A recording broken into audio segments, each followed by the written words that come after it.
네, 안녕하십니까. 자, 강경석 세무사입니다. 자, 이번 식으로 일명 그 서브플라트라고 하는 그 세부 논제입니다. 세부 논제. 자, 이거에 대해서는 접근을 해보겠습니다. 먼저 나오는 게 보고기간 후 사건 나오고 있죠. 이거부터 차근차근인 세부 논제 쪽으로 한번 접근을 해보도록 하겠습니다.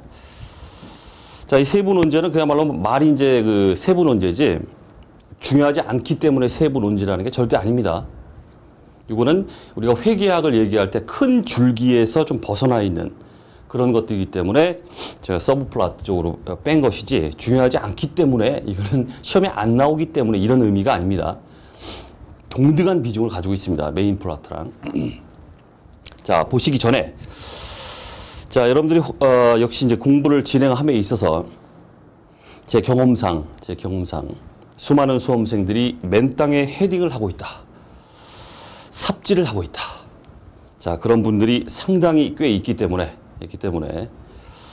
잔소리 삼아 듣기 싫으시겠지만은 잔소리 삼아 몇 가지만 먼저 말씀드리고 강의를 진행하도록 하겠습니다. 자, 일명 우리 그 마음가짐이라고 하면 제가 한번 써보겠습니다. 정신자세. 자, 수험 생활을 시작했다 하게 되면은 기본적으로 합격이라는 합격증, 그 결과치를 그 달콤한 열매를 갖다가 확 순식간에 초단기로 획득을 하기 위해서는 기본적으로 이 정도 마음가짐은 가지고 시작을 해야 된다. 이런 얘기예요. 공부를. 지금 말씀드릴 사항들이 쭉 있는데 이 사항들에 대해서 기본적으로 가슴에 손을 얹고 한번 생각을 해보세요. 나는 정말 강경석 세무사님이 지금 말씀해 주셨던 그 내용을 진정성 있게 내 마음속에 품고 있는가? 가슴에 손을 얹고 한번 생각해 보시고 그렇지 않다면 마음가짐을 좀 새롭게 해서 새롭게 한 상태에서 공부를 진행해야 초단기로 합격이라는 걸 어떤 것이든지 거머쥘 수 있다는 얘기예요. 자격증이라는 건 뭐 남이 인정해 주든 뭐 하든 뭐 안 해주든 뭐 하든 간에 자격증이라는 그야말로 자격이죠. 자격을 인정하는 증서이기 때문에 그거는 초단기로 빨리 획득을 해야 되고 그러기 위해서는 내가 일단 몸을 담았어요. 이걸 취득하기 위해서 몸을 담았습니다. 그러면 100% 그건 취득을 해야 돼요. 투자를 얼마만큼 막 수많은 투자가 일어나죠. 돈도 들어가고 시간도 들어가고 거기다가 이 사람의 정신적 스트레스까지 다 들어가요. 이렇게 투자를 해놓고 합격 증서라는 결과 그 달콤한 열매를 맺지 못하고 형장의 이슬처럼 이 바닥을 떴다.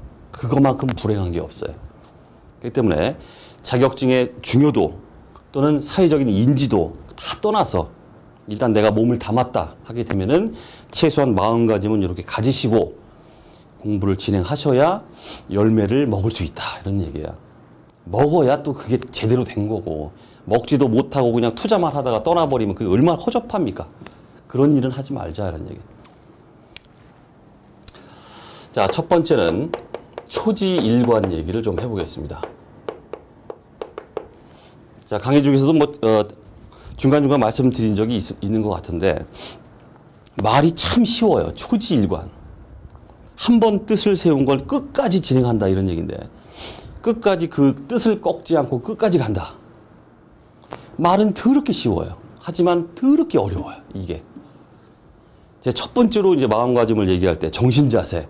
수험 공부를 시작하는 수험 공부를 임하는 데 있어서 우리 청춘들한테 고하는 이 정신자세의 첫 번째는 제가 말씀드리고 싶은 거는 바로 이 초지일관입니다. 참 어려운 얘기예요. 쉽지만 어려운 얘기입니다. 시험을 결심을 하고 난 이걸 딸 거야. 반드시 난 이걸 할 거야. 라고 이제 결심을 합니다. 그리고 교재를 구입하고 학원을 결정하고 강경석 세무사님의 강의를 들어야지. 아, 저 양반이 참 잘하는 것 같아. 그리고 도서관이나 고시원이나 책상에다가 탁 자신의 의지를 담은 문구를 써놓습니다. 나는 할 수 있다. I can do it. 써놓고서 이제 시험을 탁 시작합니다. 그런데 잘 될 줄 알았는데 희한합니다. 남들은 쉽게 공부하는 것 같은데 희한하게 나는 안 돼요. 난 왜 이렇게 머리가 나쁘지?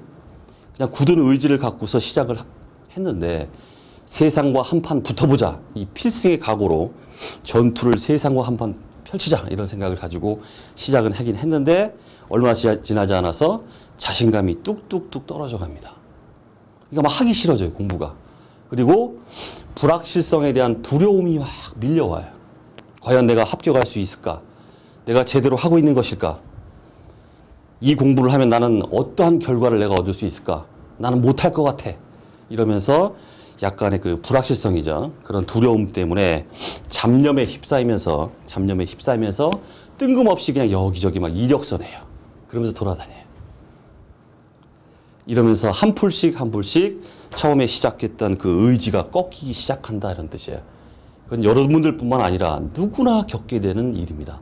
저 또한 저 가방끈 굉장히 깁니다. 공부 많이 했어요. 항상 새로운 걸 시작할 때마다 저도 마찬가지로 그랬습니다. 내가 할 수 있을까? 자, 그 이유가 뭘까요? 자격증이란 공부는 아무한테 주어지는 게 아니에요. 일정량의 공부량이 쌓인 사람들한테 자격을 주는 그런 거기 때문에 생각보다 하다 보니까 공부할 양이 내가 생각했던 것보다 장난이 아닌데? 그러면서 부담감이 밀려오면서 그 부담감을 쉽게 해결하지 못하는 그런 상황이 된다 이런 뜻이에요. 문제를 이렇게 딱 쳐다봅니다. 도통 이해가 안 가요. 당연하죠. 처음 보자마자 전부를 다 이해해버린다면 그게 천재지 그게 사람입니까? 천재보다는 그 사람이 아니겠죠. 그거는 누구나 겪는 그거다 이런 얘기인데, 그러면서 난 정말 머리가 나쁜가 보다 그냥 자괴감에 이렇게 이제 휩싸이면서 공부가 이제 점점 싫어지기 시작한다 이런 얘기예요. 그러면서 처음에 가졌던 의지가 꺾이기 시작한다. 누구나 그렇다 이런 얘기예요. 하지만 우리는 이거를 명심해야 돼요, 여러분들은.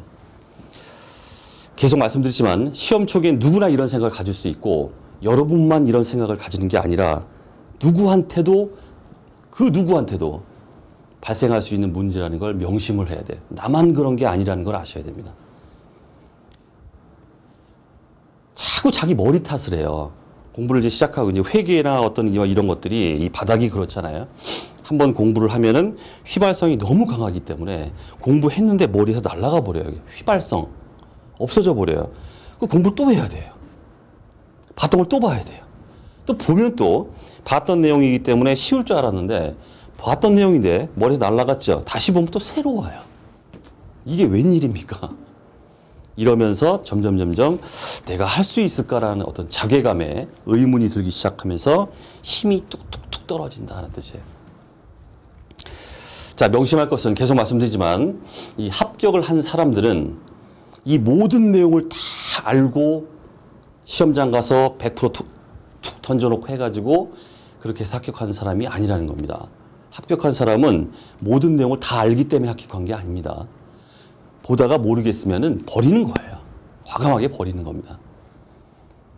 그 버리는 것들 시험에 안 나와요. 결국은 보면은. 결국은 그렇다는 얘기입니다. 자, 그래서 모든 걸 이해하려고 드는 순간 여러분들이 이제 점점 힘들어지는 거기 때문에 공부를 처음 할 때 모르겠다 싶으면 일단 제끼세요. 나중에 보자. 지금은 일단 2보 전진을 위한 1보 후퇴다. 이렇게 생각하고 모르겠다 싶으면 제끼세요. 그게 마음이 편해요. 이거 이해 못하면 난 전진 못해. 이런 마음을 가져버리면 한 발자국도 못 나가요. 그리고 계속 자기를 막 꾸짖어요. 이 머리 나쁜 놈 이것도 모르니 남들은 다 쉽게 공부하고 다 알고 있는 것 같은 나만 모르는 것 같은 이런 생각을 하면서 막 하게 됩니다. 자, 그래서 시험을 여러분 이제 딱 이제 발을 들여놓는 그날 그 다짐이 이제 점점 시들해져 갑니다. 그리고 이제 하루에도 10번, 20번 막 포기하고 싶어져요. 때리칠까 말까? 딴 거 할까? 딴 거 뭐가 있을까? 이렇게 되면서 이게 이제 헛지랄이다 이런 얘기인데 여기서부터 이제 뒤틀리기 시작한다는 얘기입니다. 그렇기 때문에 말씀드리고 싶은 거는 여러분들이 10번, 20번 하루에 포기하고 싶어 할 때 다른 사람들은 100번, 200번 포기하고 싶어 한다는 사실을 아셔야 돼요. 난 왜 이렇게 머리가 나쁘지 그러면서 벽에 막 10번 지쳤다. 대가리를 10번 지쳤다. 다른 사람들은 벽에 100번 지치고 있다. 이걸 아셔야 돼요. 나만 그런 게 아니다. 여기서부터 여러분들은 출발점을 가지셔야 됩니다. 이 공부 자체가 성격이 그렇기 때문에 그래요. 처음엔 너무 힘들기 때문에. 쭉 이제 지금까지 진행해 오셨는데 이게 잘 되고 있는 거냐 안 되고 있냐 그 감도 없고 자, 그 감은 언제 생기냐면 이 회기라는 어떤 요 바닥에 그 감은 전체를 조망하고 난 후에 생겨요. 각계 전투로 딱딱딱딱 끊어 진행 중일 때는 의심이 들어요. 내가 제대로 하고 있는 거냐? 봤던 게 또 머릿속에 하얘지고 또 까매지고 아무것도 없는 것 같고 하지만 차분하게 진행시키세요. 알든 모르든 모르는 건 제끼고 전체적인 숲을 갖다가 전체 내용이죠. 전체를 딱 조망한 후에 가서 다시 한번 보기 시작하면 그때부터는 내가 제대로 공부를 한 거였구나라는 게 착착착 들어오고 하나하나 이렇게 쌓여가는 느낌이 이제 들기 시작합니다. 그러니까 처음엔 그게 안 느껴집니다. 이게 일반적으로. 그렇기 때문에 절대로 처음에 세웠던 이 뜻이죠. 뜻을 꺾지 말라. 성공한 사람들은 흔한 말이지만 어떻습니까? 쓰러진 적이 없는 게 아닙니다. 성공한 사람은 어떻다고 그래요? 쓰러졌다가 다시 일어난 사람이 성공한 사람이에요. 흔한 말이잖아요, 이게. 자, 그래서 쓰러지고 싶은 날이 있더라도 다시 일어나서 앞을 향해서 열심히 달려라. 그리고 나만 그런 게 아니라는 사실을 반드시 명심해라. 그렇게 말씀드리시고 마음을 겸손하게 가지고 수험 생활에 임하면서 차분하게 진행을 시켜봐라. 이런 얘기예요. 절대 처음에 세운 그 뜻을 꺾지 말자. 이런 얘기를 먼저 하고 싶고요. 자, 두 번째.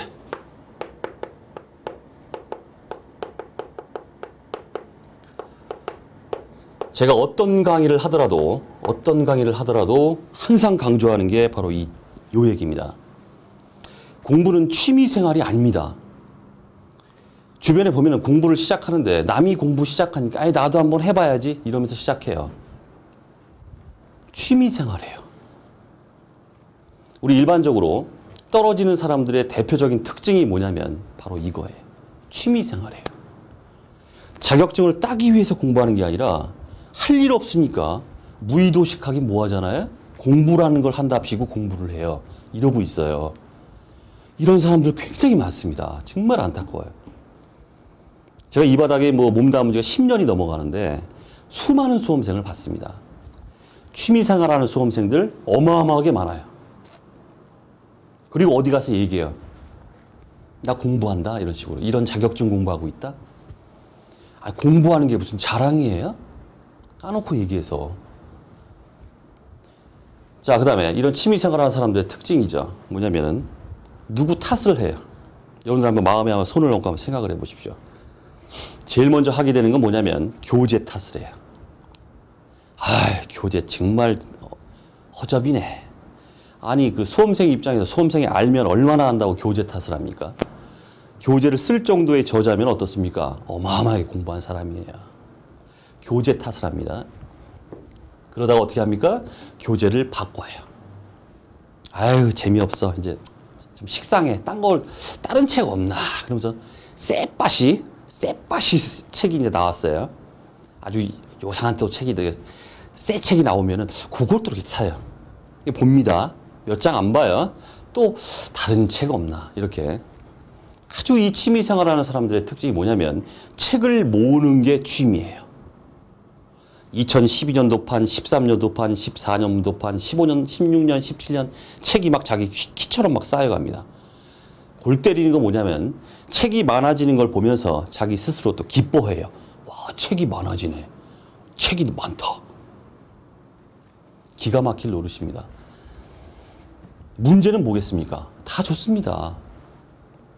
다 좋은데 뭐예요? 왜 이런 쓸데없는 투자를 하면서 사느냐 이런 뜻입니다. 투자 안 해도 돼요. 그 책 안 사도 돼요. 왜 돈을 지출하고 공부한다는 이유로 왜 다른 사람을 괴롭히고 이렇게 하느냐 이런 얘기예요. 취미생활 할 거면 당장에 집어쳐라. 그런 사람들이 너무나 많더라 이런 얘기예요. 강의를 보면서 칠판을 다 보면서 그 강의 내용에 집중하고 무엇을 난 이번 시간에 얻어야 되는가 거기에 신경을 써야 되는데 이렇게 취미생활하는 사람들의 특징 보면 아우 강세무사 눈이 막 새우는 눈에다가 아우 비호감이야 이런 것만 보고 있어요. 기가 막힙니다. 그러나 모든 책에는 계속 말씀드렸죠. 합격에 필요한 120%가 다 들어있습니다. 그냥 하나만 주구장창 완전히 너덜너덜해질 때까지 3독, 4독, 5독 해야 되는 거예요. 취미생활을 하게 되면은 그런 식으로 계속 책 모으는 취미에 걸리게 된다. 이렇게 하게 되면 쓸데없는 투자가 일어나게 되고 주위에 있는 사람을 괴롭히게 된다. 취미생활이 되면 절대 안 된다. 수험생활은. 자, 그러다 보니까 세 번째. 수험생활은 반드시 제가 자주 하는 말이죠 또. 간절함이 있어야 된다. 따고 싶다.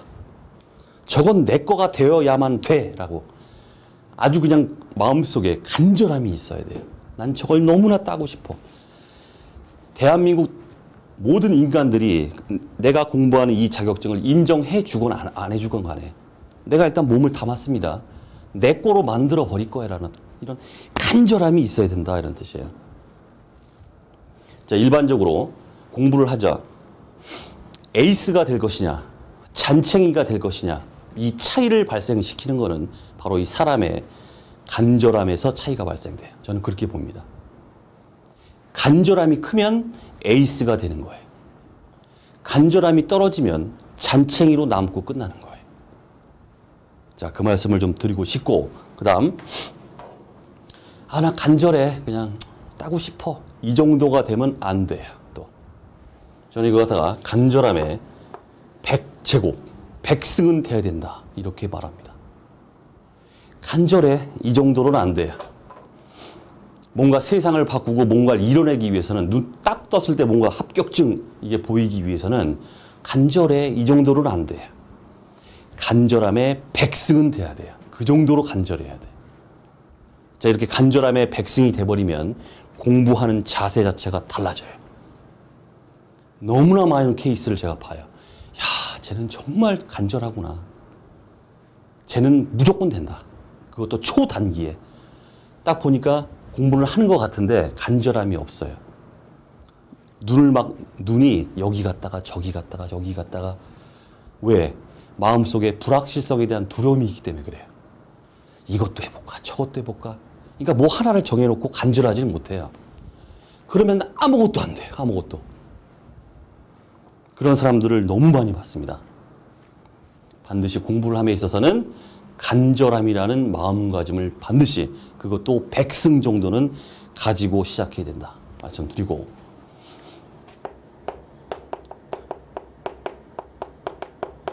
네 번째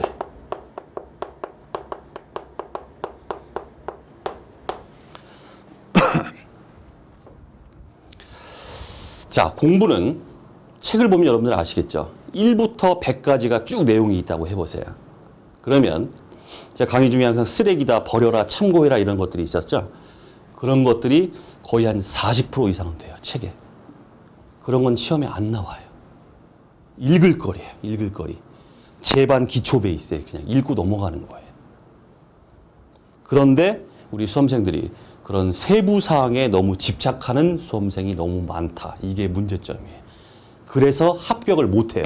왜? 정신이 사나워서. 정작 중요한 건 놓쳐요. 이게 문제가 있다는 뜻입니다. 일반적으로 세부 사항에 굉장히 얽매이기 좋아하는 사람들이 있습니다. 이런 사람들은 수험생들끼리 이렇게 모입니다. 모여서 막 얘기를 해요. 그럼 거기서 난 이런 것도 안다라고 얘기를 합니다. 그 자랑질할 것뿐이 없어요. 써먹을 데가 없어요. 그 세부 사항을 알아봤자. 그 세부 사항에 그렇게 집착을 합니다. 저는 강의 중에 제가 다 걸러드린다고 이제 애초에 말씀드렸었죠. 쓰레기다. 쓰레기예요. 그거는 시험에 안 나오는 거예요. 근데 거기에 집착을 합니다. 그리고 친구들끼리 모여가지고 막 얘기할 때 난 이런 것도 안다. 그 세부 사항이죠. 난 이런 것도 안다. 그러고 자랑질을 해요. 거기뿐이 써먹을 데가 없어요. 시험에 안 나와요. 그리고 정작 이런 사람들은 어떻다? 시험에 수석 불합격을 해요. 1점 차로 불합격해요. 그렇기 때문에 수석 불합격이에요. 희한하죠. 붙지를 못해요. 붙지를. 정신 사나워서. 떨어져도 그것도 수석으로 떨어져요. 69점, 60점 커트라인이면 59점, 70점이면 69점 이런 식으로 떨어져요. 그래서 일명 우리가 뭐라고 합니까? 장수생의 그 전철을 받게 돼요. 계속 떨어져요. 그리고 계속 책이 쌓여가요. 2015년, 2016년, 2017년 막 이렇게. 이래서 되겠습니까? 자, 어쨌든 세부 사항에 얽매이는 그 순간 여러분들은 이 일명 장수생이라고 하는 이 지름길에 빠져버리는 이런 결과를 낳기 때문에 절대 세부 사항에 얽매이면 안 되겠다. 일명 우리 뭡니까? 그런 말이 있죠. 선택과 집중. 선택과 집중. 선택된 거. 선택이란 건 일명 뭡니까? 시험에 나오는 거예요. 그 나오는 걸 집중하는 거예요. 나오는 걸 집중한다. 나오면 무조건 마친다. 이런 뜻이에요. 그럼 합격이에요. 합격증 나오는 거예요. 지금 뭐 회계학 이론 쓰는 게 뭐 논문 쓸 것도 아니고 박사학위 논문 쓰는 것도 아니잖아요. 이게 우리 시험이라는 게 선택과 집중. 끝. 그렇게 하는 겁니다. 공부는. 자, 그 다음에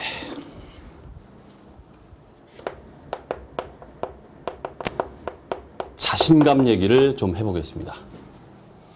자, 자주 말씀드리지만 저 시험에서 단 한 명을 뽑더라도 그게 나다. 이런 자신감을 가지고 공부를 해라. 그런 말씀을 드린 적이 있었죠. 그 다음에 우리 일명 그런 게 있습니다. 높게 나는 새가 멀리 본다 이런 말이 있죠. 하지만 역으로 얘기하면은 낮게 나는 새가 자세히 본다 이렇게 말할 수 있습니다. 여기서도 뭐 같은 얘기가 되겠지만은 낮게 날아서 자세히 보는 건 좋은 게 아니에요.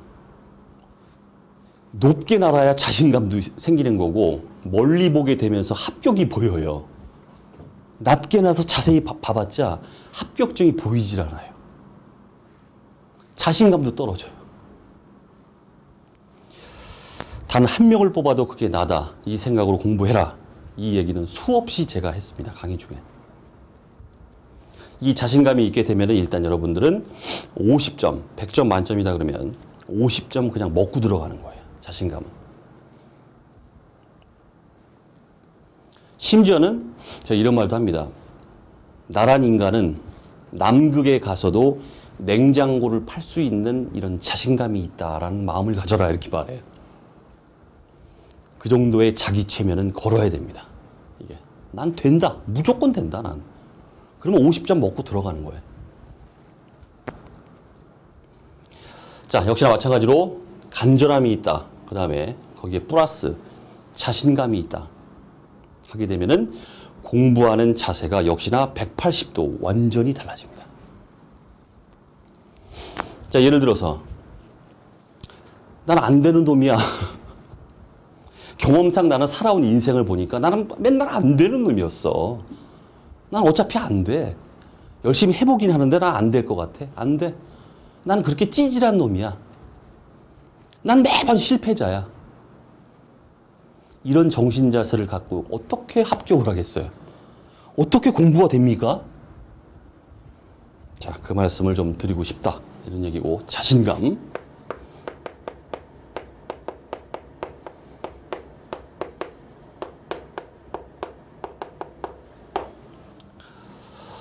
자, 그 다음에 공부를 진행함에 있어서 이 슬럼프라는 건 누구한테나 찾아옵니다. 누구한테나 옵니다. 이 슬럼프는. 하지만 이 슬럼프가 왔을 때 이걸 극복하지 못한다 하게 되면 공부 못하는 거예요. 그렇기 때문에 슬럼프를 극복할 수 있는 자기만의 방법을 개발하든 해서 이 극복은, 슬럼프의 극복은 필수다 이런 얘기입니다. 공부를 진행하다 보면은 어느 날 갑자기 책에 있는 글자 하나하나가 정말 바퀴벌레 같은 순간이 와요. 일명 우리가 똑같은 일을 계속 반복적으로 하다 생기는 일명 매너리즘이다 이렇게 말합니다. 누구나 이게 와요. 불청객이에요 정말. 그래서 자기만의 어떤 방법을 개발해서 정말 공부 더럽게 안 된다. 왜 이렇게 집중을 할 수가 없지? 왜 이러지? 왜 전부 이렇게 바퀴벌레 같지? 이런 순간이 오게 되면은 자신만의 방법을 개발해서 이 슬럼프를 극복을 반드시 해야 된다. 그리고 다시 원점에서 다시 공부를 차근차근 진행시켜야 된다. 이런 얘기예요. 제가 개인적으로 이 슬럼프 방법이죠. 극복 방법. 요거에 대한 제 개인적인 얘기입니다. 여러분과 다를 수 있어요. 세 가지만 제가 제시를 좀 해보겠습니다.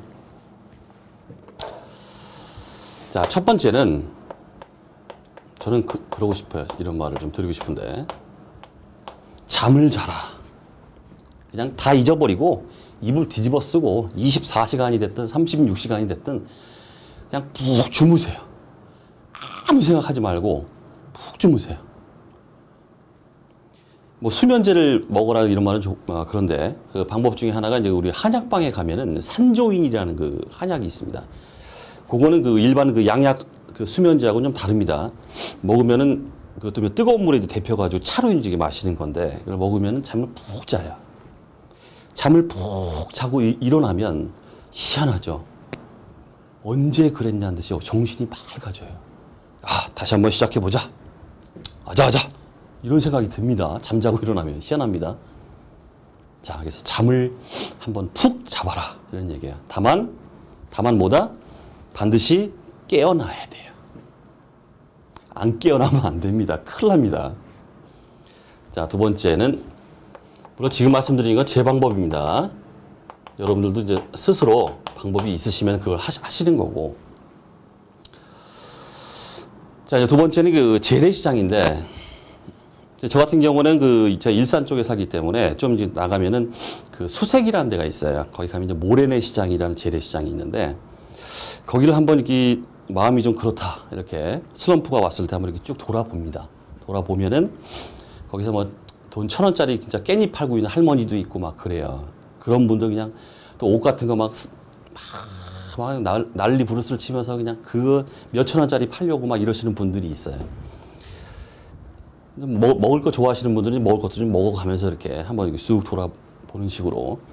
요즘에 그 현대판은 그냥 무슨 뭐 홈플러스 막 이런 데 말고 그 재래시장 있죠? 그런 다음에 쭉 한번 들어보세요. 야, 그러면 돈 1,000원 한 장 그것 때문에 저러고 있는 걸 그 옷을 이렇게 보면은 내가 이까짓 거 공부한답시고서 이렇게 허접떨어가면서 뭐 슬럼프 해가면서 뭐 인생이 괴롭네 이러면서 이게 얼마나 사치스러운 일인가를 느끼게 돼요. 그러면서 집에 딱 돌아왔을 때 아휴 공부하자 이런 생각이 들더라 이런 얘기예요. 또 하나는 여러분들 뭐 요즘 뭐 마이카 시대니까 여러분들 뭐 차 있으신 분도 있을 거고 차가 없으 뭐 상관없고 한번 동해안 앞바다나 이런 쪽으로 해서 기차를 타든 고속버스를 타든 해서 한번 여행을 한번 떠나봐라 이런 얘기예요. 참 희한한 게 이 여행이 주는 어떤 인간의 정신적인 어떤 힐링은 장난이 아닙니다. 여행 갔다가 다 돌아오면은 어떻다? 아주 그냥 정신이 맑아지고 다시 뭔가 생활에 집중할 수 있는 이런 계기가 됩니다. 원동력이 돼요. 자, 그래서 그런 식으로 슬럼프를 극복해 주십사 이런 얘기고. 자, 다시 한번 말씀드리는데 잠을 자라고 그랬죠? 반드시 깨어나야 됩니다. 재래시장 가라고 그랬죠? 거기서 일하면 안 돼요. 여행 가라고 그랬죠? 반드시 돌아와야 됩니다. 자, 그걸 말씀을 드리고. 자, 그럼 마지막.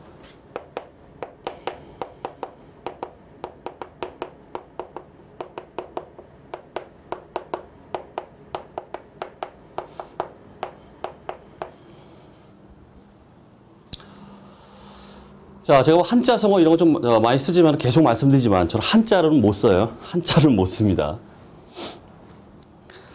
자, 불한불성 불광불급이다 이런 말이 있습니다. 한은 이제 땀 한자예요. 땀. 이건 이룬다, 이룰성. 이건 미친다, 크레이지. 이건 얻는다. 자, 여러분들 충분히 해석이 되시죠? 해보세요. 땀 흘리지 않는 자 이루는 것이 없고 미치지 않는 자는 얻는 게 없다 이런 뜻입니다. 다시 땀 흘리지 않는 자 이루는 게 없고 미치지 않는 자는 얻는 게 없다. 따라서 어떻게 된다? 뭔가를 얻기 위해서는 우리는 어떻게 해야 돼요? 미쳐야 돼요.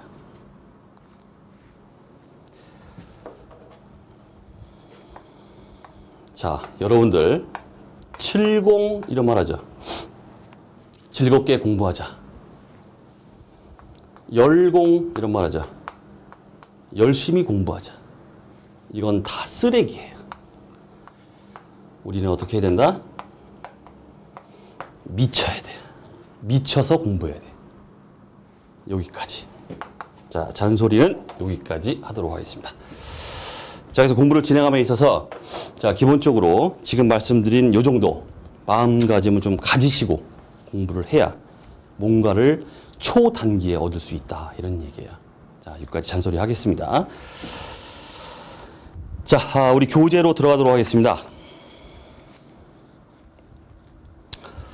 자, 보고기간 후 사건 나오고 있죠. 자, 이것도 보겠습니다. 자, 이제 공부에 이제 집중이 좀 되시나요? 공부하자! 이런 생각이 좀 드시나요? 자, 공부해 봅시다.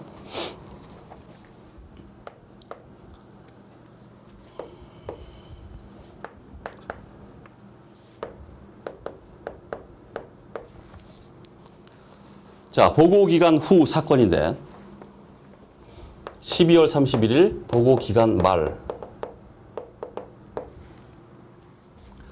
자, 일명 재무제표 FS의 발행 승인일 이렇게 말해요.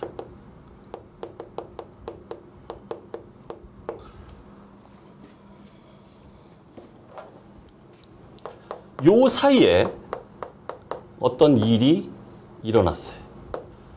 이걸 보고기간 후 사건이다.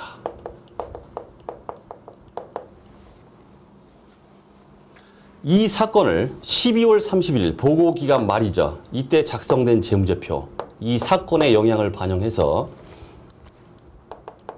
재무제표를 수정해야 되느냐 말아야 되느냐. 이게 바로 보고기간 후 사건의 핵심 논제입니다. 됐죠? 자, 그럼 여러 가지 말이 나올 수 있는데 여기서 이건 뭡니까? 이 얘기가 나올 수 있겠죠? 자, 하나하나 좀 보도록 하겠습니다. 자, 보고기간 후 사건 정의가 나오고 있습니다. 보고기간 말과 재무제표 발행 승인일 사이에 사이죠? 요 사이에 발생한 유리하거나 불리한 사건이다. 이게 정의예요, 정의.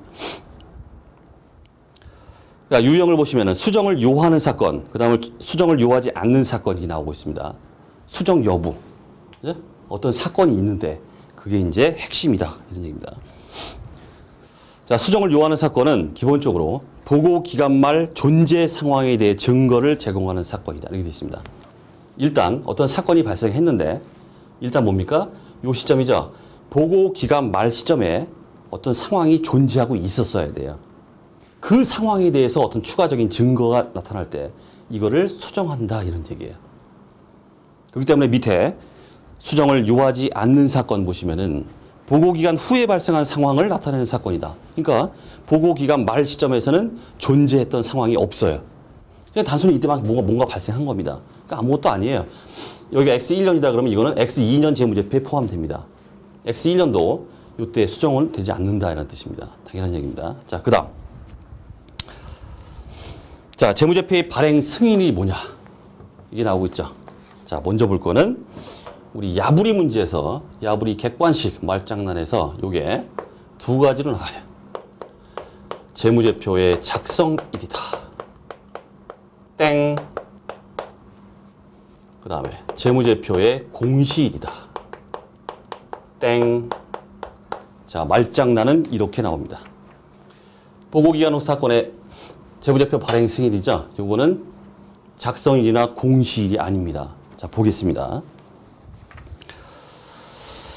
자, 원칙적으로 나오는 얘기. 재무제표 발행 후 주주에게 승인을 받기 위해 제출하는 경우다. 이렇게 되어 있습니다.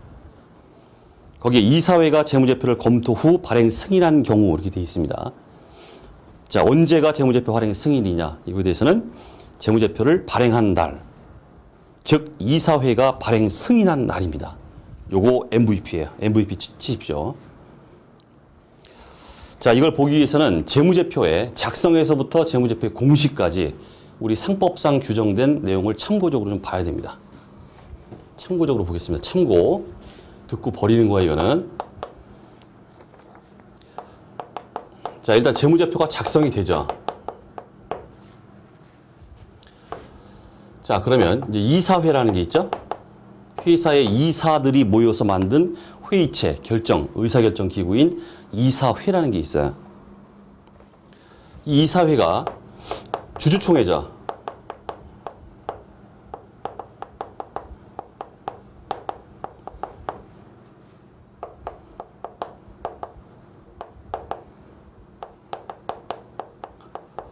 재무제표가 작성이 되면은 이사회가 이 재무제표를 갖다가 발행 승인을 합니다.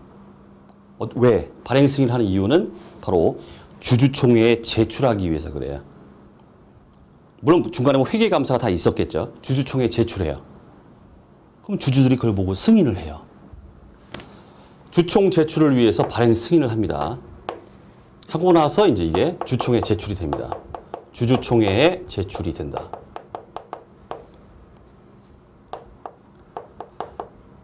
자, 그럼 주주총회에서 주주들이 이제 승인을 하겠죠? 오케이. 오케이. 드디어 감독기관, 금융감독원, 뭐 이런 식으로 감독기관에 이제 제출을 통해 가지고 공시가 됩니다. 요 절차야. 자, 결론적으로 우리는 FS, 재무제표의 발행 승인이 뭐다? 뭐다? 얘야. MVP.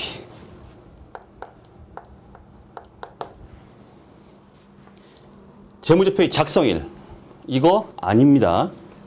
재무제표의 공시일, 이거 아닙니다. 자, 그렇기 때문에 MVP예요. 자, 됐고. 자, 그 주위에 나오고 있죠? 이게 또 야부리로 또 많이 나옵니다. 주주가 재무제표를 승인한 날이다. 주총회에서 승인한 날. 뭐 이런 것도 아닙니다. 자, 봐두셔야 되고. 그 다음 참고사항인데, 자, 일정한 경우에는 그 별도 감독 이사회라는 게 있습니다. 별도 감독 이사회. 우리 KIFRS에서 얘기하는 거는 이거 참고사항입니다. 이거는 비집행이사. 집행이사라는 건 실제 일을 집행하는 사람을 이사라고 그러고, 실제 집행을 안 하고 있는 이사는 당연히 비집행이사죠. 이러한 비집행이사로 구성된 게 바로 이 별도의 감독이사회다라고 말하고 있는데, 그 참고사항이고, 어쨌든 별도로 우리 이게 중요한 거고, 참고적으로 자, 이렇게 경영진이 별도 감독 이사회의 승인을 얻기 위해 재무제표를 발행하는 경우에는 하나 문구 정도 봐두십시오. 경영진이 감독 이사회에 제출기 위해서 발행 승인한 날이다. 자, 그 정도 자, 보시고. 그다음 밑에 이제 사례가 나오고 있는데, 재무제표의 발행 승인과 관련해서 이 사례는 제가 만든 사례가 아니라 여러분들 KIFRS 1010호 보고기간 후 사건, 거기 한번 보세요. 이 사례 KIFRS에 그대로 나오는 사례예요, 이게. 그래서 혹시나 몰라서 제가 집어넣었습니다. 제가 만든 사례가 아닙니다, 이건. 자, 2000X1년 12월 31일로 종료되는 회계 연도에 재무제표와 관련된 일련의 사건들이다 해서 X2년 2월 28일, 다음 연도죠. 2월 28일에 이제 경영진이 2000X1년도 재무제표 초안을 완성했다. 작성됐습니다. 그 다음 3월 18일에 이사회는 동재무제표를 검토하고 발행하도록 승인했습니다. 결론적으로 뭐예요? 재무제표의 발행 승인은 언제입니까? 바로 이 3월 18일이에요. 요거. 그거 하려고 지금 이거 보는 거예요. 그 다음 3월 19일에 기업의 이익과 선별된 다른 재무 정보를 이제 발표가 됐고, 자, 이에 따라서 4월 1일 날 주주와 그 밖의 이용자가 재무제표를 이용할 수 있게 되었다. 그러니까 주주들이 이제 승인을 위한 그 검토를 위해서 열람할 수 있게 됐다, 이런 뜻이에요. 그럼 5월 15일에 가서 이제 드디어 정기 주주총회에서 해당 재무제표를 이제 승인을 했습니다. 승인. 그다음에 재무제표를 감독기관, 뭐 금융감독원 여기에 제출해가지고 공시가 됐다. 뭐 이런 얘기예요. 어쨌든 3월 18일이 바로 재무제표의 발행 승인이다. 혹시 우리 문제에서 이 문제가 나올지 몰라서 집어넣었습니다. KIFRS 사례에 나오는 거기 때문에. 자, 그 다음 이제 우리가 볼 거. 이번 시간의 하이라이트입니다. 수정을 필요로 하는 사건과 수정을 필요로 하지 않는 거. 필요 사건, 불요 사건. 요게 이제 이번 시간의 하이라이트입니다. 자, 먼저 수정 필요 사건 나오고 있죠. 전체 MVP. 수정 필요 사건. 왜 MVP일까요? 이게 규정되어 있기 때문에 그래요. KIFRS에 이놈들이 수정을 필요로 하는 사건이다라고 이렇게 딱 못 박아서 규정돼 놨어요. 그렇기 때문에 이걸 반드시 반드시 이거는 숙지가 돼야 된다. 이런 얘기입니다. 물론 우리 IFRS에서는 제가 이렇게 키워드를 갖다 쭉 뽑아놨죠. 이 키워드가 있는 게 아니에요. 그냥 소설처럼 쭉 돼 있습니다. 그래서 여러분들은 키워드 중심으로 보세요. 첫 번째, 소송사건 확정. 키워드. 이 키워드 보이면 이건 필요사건이에요. 수정 필요. 읽어보겠습니다. 자, 보고기간 말 보고기간 말 존재 현재 의무, 존재했던 현재 의무가 보고기간 후 소송사건 확정에 있어 확인되는 경우다. 고쳐라. 재무제표. 소송사건 확정, 이걸 갖다 반영해서 고쳐라. 수정해라.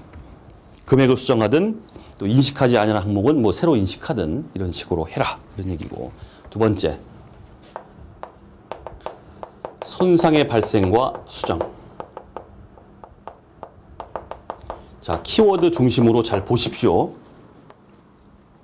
읽어봅니다. 보고기간 말에 이미 자산 손상이 발생되었음을 나타내는 정보를 보고기간 후에 입수하는 경우나 이미 손상차손을 인식한 자산에 대하여 손상차손 금액의 수정이 필요한 정보를 보고기간 후에 입수하는 경우에 고쳐라. 이런 얘기예요. 그 다음 그 예가 두 가지가 나오고 있죠. 이 예도 보셔야 됩니다. 보고기간 후에 키워드는 바로 매출처 파산이에요. 고쳐라. 이런 얘기예요. 자, 보고기간 후 매출처 파산은 보고기간 말에 매출채권에 손실이 발생하였음을 확인하는 추가적인 정보이므로 장부 금액을 수정할 필요가 있다. 이렇게 되어 있습니다. 그러니까 뭘 고치는 겁니까? 전기 말에 대손 충당금을 수정하는 거예요.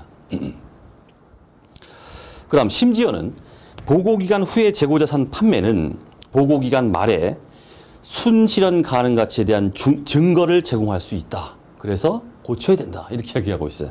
즉 순실현 가치의 그 변동이죠. 그 변동을 반영해서 고쳐라. 하나하나 다 여러분들 눈팅 잘 해두셔야 됩니다. 그 다음 세 번째,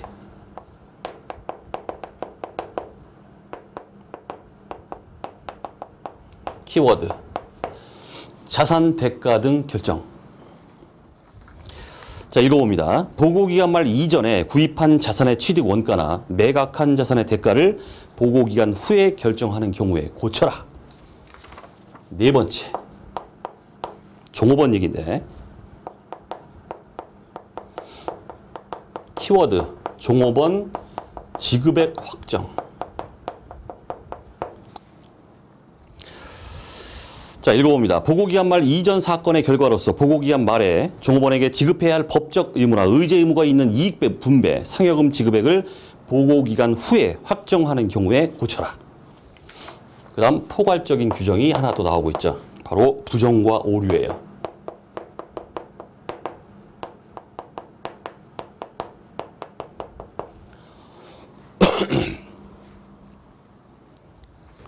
재무제표가 부정확하다는 것을 보여주는 부정이나 오류를 발견한 경우다 해서 굉장히 포괄적으로 규정하고 있어요.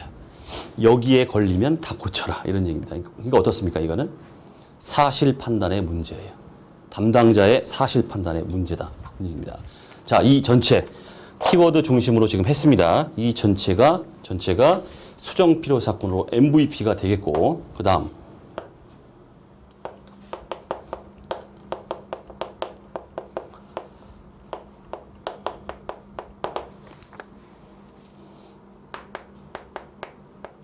자, 이거와 대별해서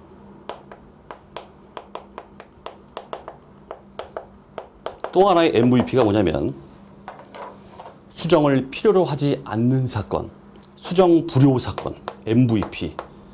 MVP의 제곱할게요. 바로 요 놈이에요. 시험에 엄청나게 나옵니다. 회계사, 세무사 시험 뭐 할 것 없이 해가지고 전부 나와요. 전부. MVP. 자, 밑에 보겠습니다. 수정 불효 사건이라 나오고 있습니다. 자, 대표 사례가 나오고 있죠. KIFR에서 딱 못 박아서 하는 얘기가 이겁니다.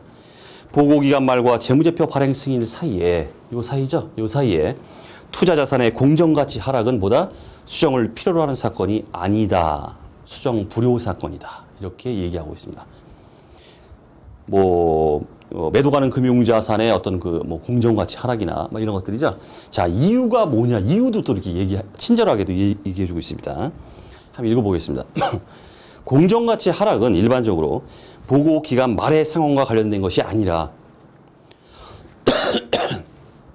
보고 기간 후에 발생한 상황이 반영된 것이므로 그 공정가치 하락이나 이런 게 있다 그러면은 여기가 X1년이라고 하면은 X1년이 아니라 X2년에서 반영하는 것이다. 이런 얘기예요. 얘기가. 반영된 것이므로 그 투자자산에 대해서 재무제표에 인식된 금액을 수정하지 아니한다 해서 투자자산의 공정가치 하락 대표 사례 수정 불효 사건으로 시험에 엄청나게 출제가 됩니다. MVP 중에서도 MVP예요. 자, 됐습니다. 자, 그래서 기본적으로 이번 시간은 보고기간 후 사건 재무제표의 수정 여부에 대해서 한번 가볍게 검토를 해봤습니다. 자, 다음 시간에 또 강의를 이어가도록 하겠습니다. 예, 수고하셨습니다.